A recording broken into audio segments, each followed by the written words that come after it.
Pag kasi tayo sa tao tayo dumepende, mabibigo tayo. Kahit gaano pa ano yung mga pangako nila. Huwag kalimutang mag-like, follow, and subscribe upang manatiling updated sa iba't ibang kwento ng Kayod.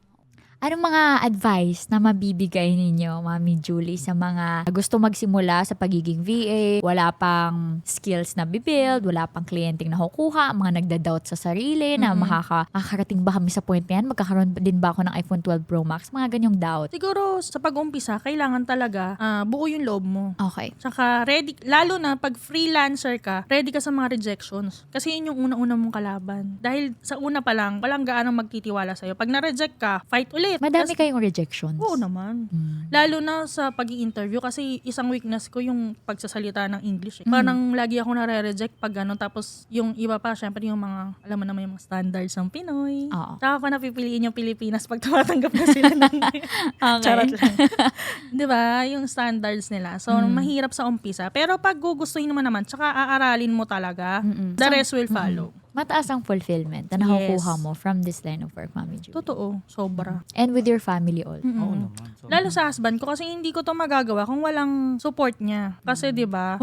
Let our response be. Yes. Sana all. Okay. Kasi sa 'di ba sa ibang lalaki baka hindi nila gawin yan ano yan. Hindi ko naman trabaho yung pag-aalaga ng bata. Pero siya nagluluto. Paggising ko may pagkain na ako, naka-ready na yan, nakatimpla na yung kape ko. Wala na akong ibang gagawin. Yun na lang. Basta lang matulog ako or ganon. Basta pag may time siya. Pero pag syempre pag nasa sa church siya, yun yung priority. give and take lang din.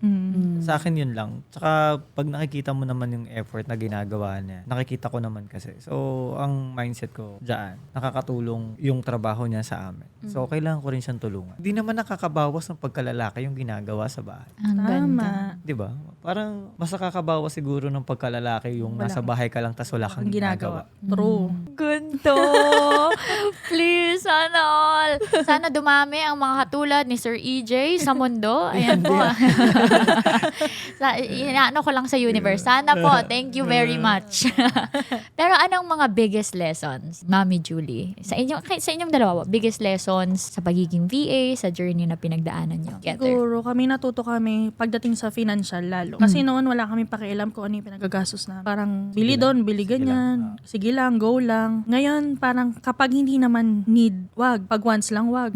Tapos mag-isip ka kung kailangan mo bang bilhin talaga yon. Parang ganon. Dumating kasi kami sa point na walang-wala. Ano mabibigay niyong advice, Sir EJ, Mami Julie? Ito naman sa mga tao na, okay, wala silang partner, wala silang katuwang doon sa pagsisimula nila sa pagiging VA. Paano naman pag ano? Pag kasi tayo sa tao tayo dumepende, mabibigo tayo.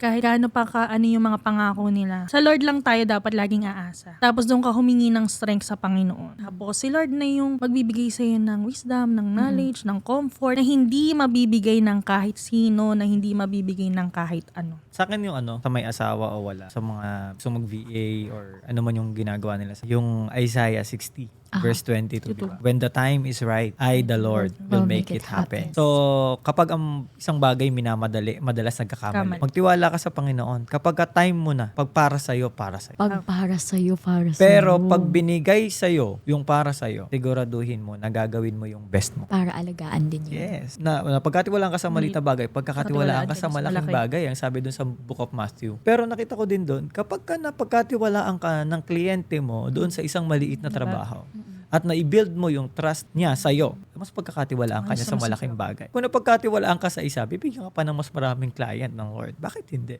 Napagkatiwalaan ka, di ba? May tanong ba kayo? Eto, may tanong ako. Susunod na lahat. Saka uunahin mo syempre si Lord. Lahat ng plano mo, lahat ng gagawin mo, si Lord yung sa kanya ka magtatanong, Lord.